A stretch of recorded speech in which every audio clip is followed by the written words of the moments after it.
मराठा मूक मोर्चाचा हुंकार आज कोल्हापुरात उमटतोय आणि कोल्हापुरातला हा मोर्चा याआधीचे सर्व मोर्चांचे रेकॉर्ड तोडेल असा अंदाज वर्तवला जातोय।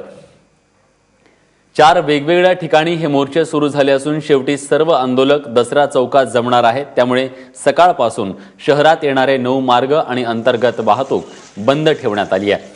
महाराष्ट्रातल्या कानाकोपऱ्यासह सीमावासीय देखील या मोर्चात सहभागी झाल्याने राष्ट्रीय महामार्गावर कोगनोळी इथं वाहनांची गर्दी झाली आहे। छत्रपती संभाजीराजे यांच्यासह सतेज पाटील, हसन मुश्रीफ देखील या मोर्चात सहभागी झालेत। शिवाय कोल्हापुरातल्या मराठा मोर्चाच्या बॅनरची देखील सध्या चांगली चर्चा सुरू आहे। मराठा मोर्चाला पाठिंबा देण्यासाठी विविध समाजांच्या समर्थनाचे बॅनर कोल्हापुरात लावण्यात आले। तेव्हा कोल्हापुरात हा मराठा मोर्चाचा एल्गार पाहायला मिळतोय।